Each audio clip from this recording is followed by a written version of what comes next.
गुरु प्यारी साध संगत जी, राधा स्वामी जी, साध संगत जी, आज की जो साखी है वो डॉक्टर ईश्वर सिंह जी की साखी है। यह साखी बहुत पुरानी है और सुनने वाली साखी है। आप जी से विनती है कि साखी को पूरे सुनने की कृपालता करें, बीच में से छोड़कर ना जाएं।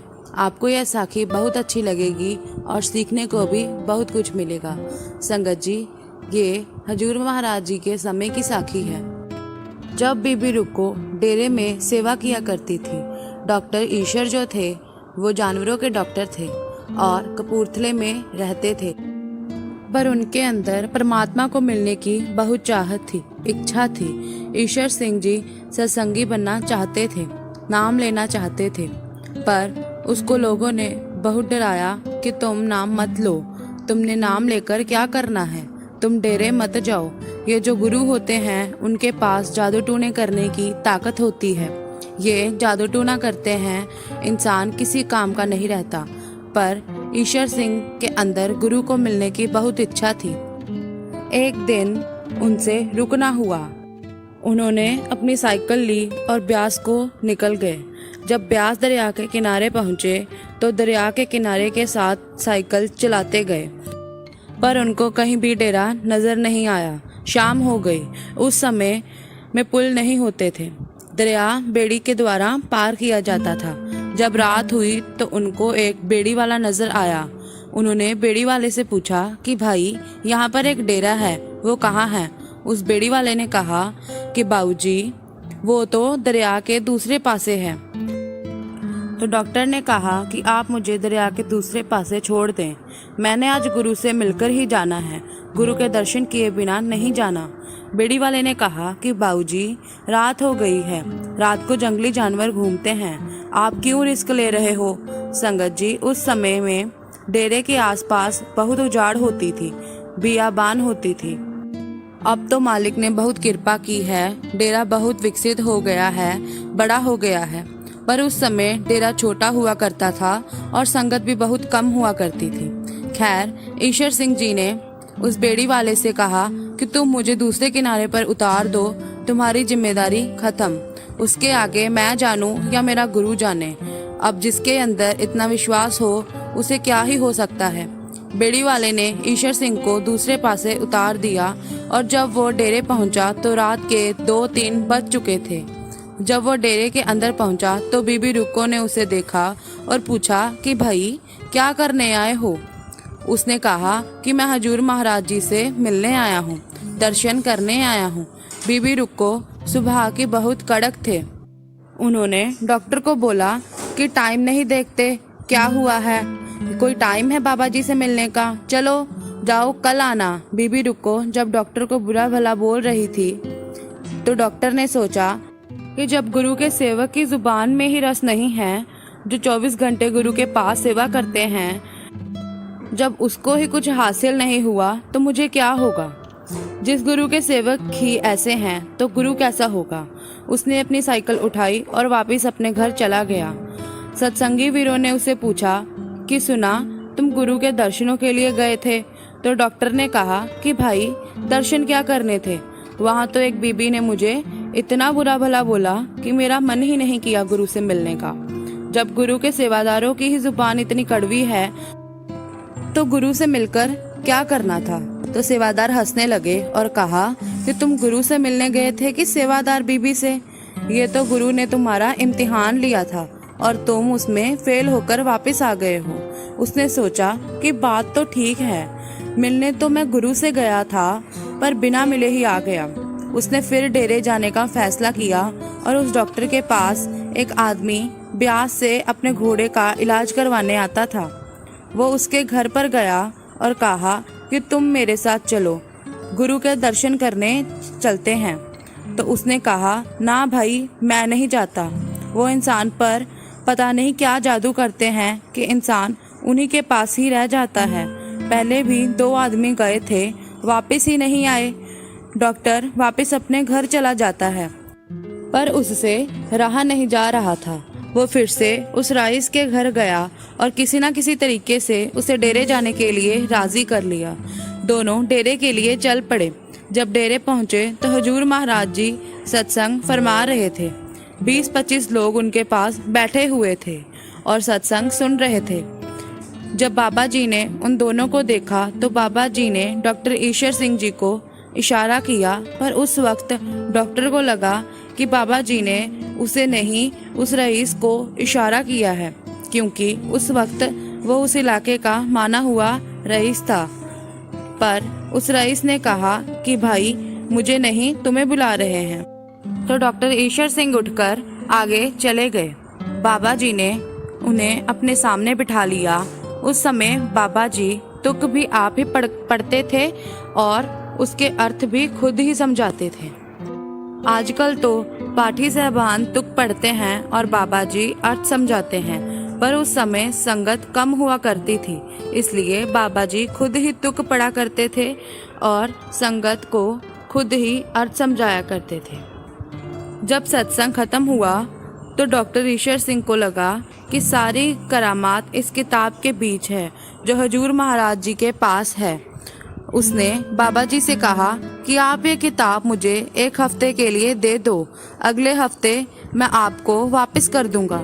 बाबा जी ने कहा कि भाई मैं तो आप इससे तुक पढ़कर संगत को अर्थ समझाता हूँ, मैं नहीं दे सकता।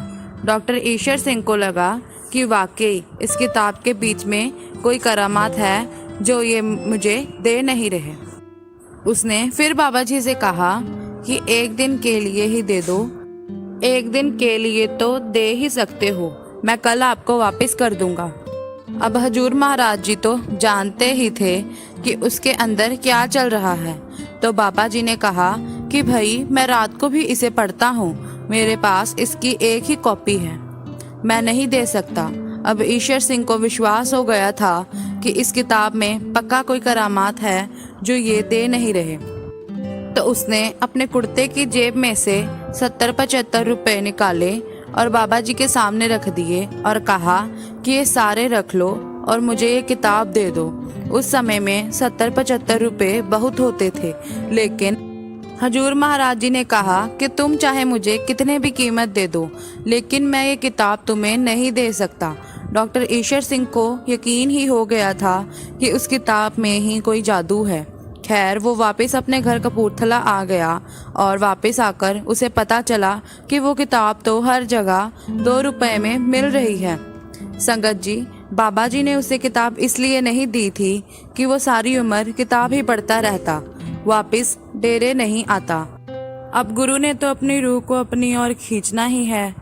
जब वो डॉक्टर फिर डेरे गया तो बाबा जी ने मुस्कुराकर कहा कि भाई तू आ गया, अब तो मैं किताब की तो नहीं ना ज़रूरत। तो उसने कहा कि नहीं सच्चे पातशाह, अब किताब की नहीं ज़रूरत, अब तो नाम की ज़रूरत है, मुझे नाम बख्श दो। बाबा जी महाराज जी ने कहा कि तुम्हें नाम कैसे दे दूं, तुम्हारी तो अभी बाजू भी नहीं टूटी। तो डॉक्टर ने कहा कि कमाल है बाबा जी, नाम लेने के लिए बाजू टूटी होनी जरूरी है। बाबा जी ने कहा कि पहले तेरी बाजू टूटेगी, फिर जुड़ेगी, जब जुड़ जाएगी तो तुम मेरे पास आ जाना, मैं तुम्हें नाम दे दूंगा। तो डॉक्टर ने कहा कि मैं तो अपना बहुत ध्यान रखता हूँ, मेरी बाजू कैसे टूटेगी। बाबा जी ने कहा कई बार इंसान घोड़े से गिर जाता है और बाजू टूट जाती है। अब डॉक्टर को पता था कि अगर बाबा जी ने ये बात कही है तो कोई राज जरूर होगा। उनका कहा पूरा जरूर होगा। डॉक्टर ने कहा बाबा जी मैं घोड़े पर बैठूंगा ही नहीं, फिर बाजू कैसे टूटेगी। बाबा जी मुस्कुराए और चले गए। ईश्वर सिंह वापस अपने घर कपूरथला आ गया। जब घर वापस आया तो देखता है कि कपूरथले के महाराजा का एक सेवक घर आया खड़ा था। उस समय में महाराजा के जितने भी घोड़े हाथी होते थे सबका इलाज ईश्वर सिंह करता था, क्योंकि जानवरों का डॉक्टर था। सेवक ने कहा कि जल्दी चलो, महाराज ने आपको बुलाया है। अब राजे के हुक्म अनुसार ईश्वर सिंह सेवक के साथ अस्तबल में पहुंच गया। राजे ने कहा कि ईश्वर सिंह ये देखो, मैंने 2 अरबी घोड़े लिए हैं, एक पर तुम बैठो और एक पर मैं बैठता हूँ, आओ इनकी चाल चेक करते हैं। ईश्वर सिंह ने कहा कि जी मैं घोड़े पर नहीं बैठ सकता। राजे ने कहा क्यों? तो ईश्वर सिंह ने कहा जी मेरे महाराज ने मना किया है। तो राजे ने कहा कौन महाराज? महाराज तो मैं हूँ, और कौन महाराज आ गया है। उसने कहा, जी मेरे सतगुरु ने मना किया है, मेरे गुरु ने मना किया है। तो राजे ने कहा कि खड़े खड़े पर ही बैठ जा और फिर उतर जाना, मेरे बोल की भी कदर पड़ जाएगी। उसने कहा कि ठीक है जी, जो आज्ञा। ईश्वर सिंह जैसे ही घोड़े के ऊपर बैठा तो घोड़ा नया था, वो भाग गया और ईश्वर सिंह नीचे गिर गया और अपनी बाजू तुड़वा बैठा। अब आगे साखी ध्यान से सुनने वाली है और समझने वाली है। गुरु सेवक के कर्म कैसे कटवाता है। जब ईश्वर सिंह की बाजू टूट गई और प्लास्टर लग गया, 6 महीने बाजू ठीक होने को लग गई। उसकी बाजू ठीक तो हो गई, लेकिन उसकी बाजू मुड़कर कान तक नहीं जाती थी। अब जिन लोगों ने नाम लिया है वो जानते हैं कि कान तक हाथ जाना क्यों जरूरी है। कुछ सत्संगियों ने उससे कहा कि तुम्हें नाम नहीं मिलेगा क्योंकि तुम्हारा हाथ कान तक नहीं जाता। ईश्वर सिंह का दिल टूट गया कि अब मुझे नाम नहीं मिल पाएगा। फिर निराश होकर बैठ गया। फिर उसे याद आया कि बाबा जी ने कहा था कि भाई जब तू ठीक हो जाएगा तो मैं तुम्हें नाम दूंगा। वो डेरे बाबा जी महाराज के पास पहुंच गया और नाम की बेनती करने लगा। महाराज जी ने कहा कि हाथ तुम्हारा कान तक जाता है। तो उसने कहा, नहीं सच्चे पातशाह, जो जोड़ है वो जाम है, कान तक नहीं पहुंच पाता। उसने कहा कि सच्चे पातशाह, आपने कहा था कि जब तुम ठीक हो जाओगे तो मैं तुम्हें नाम दूंगा, अब आप मुकर रहे हो। बाबा जी ने कहा कि मैंने कहा था कि जब तुम ठीक हो जाओगे, अभी तुम पूरी तरह से ठीक नहीं हुए हो, तुम्हारी बाजू पूरी तरह से ठीक नहीं हुई है। बाबा जी ने कहा कि जब घोड़े के पैर जाम हो जाते हैं तो तुम क्या करते हो। उसने कहा कि सच्चे पातशाह, तेजाब के बीच दवाई मिक्स करके उसके पैर के ऊपर लगानी पड़ती है। तो बाबा जी ने कहा कि वैसे ही करो। तो उसने कहा कि बाबा जी, वो तो बड़ा ही दर्दनाक प्रोसीजर है, अगर अपने ऊपर मैं करूँगा तो मर ही जाऊँगा। जब मैं घोड़े के ऊपर वो लगाता हूँ तो घोड़ा तो बहुत तड़फता है, मैं अपने ऊपर कैसे यूज़ कर सकता हूँ, मैं तो मर ही जाऊँगा। बाबा जी ने कहा कि तेजाब की रेशो कितनी डालते हो। तो उसने बताया कि इतनी डालता हूँ। तो बाबा जी ने कहा कि तेजाब की रेशो कम कर दो और अपनी बाजू पर लगाओ, जब दर्द ज़्यादा होगा तो देसी घी की मालिश कर लिया करो। खैर वो वैसा ही करता था। दर्द से उसे तकलीफ होती थी तो वह सह जाता था। कुछ देर बाद उसकी बाजू ठीक हो गई थी और फिर जब वो बाबा जी महाराज के पास गया तो उसे नामदान मिल गया। सो संगत जी, कई बार गुरु पहले ही सेवक को दुख देकर कर्म कटा देता है ताकि वो इस 84 के कीड़खाने में वापस ना आ सके। सो संगत जी, ये साखी थी डॉक्टर ईश्वर सिंह की। आपको यह साखी कैसी लगी हमें कमेंट में बताएं, लाइक भी ज़रूर कर दें और ऐसी और साखियाँ सुनने के लिए हमारे चैनल को सब्सक्राइब करें। राधा स्वामी जी।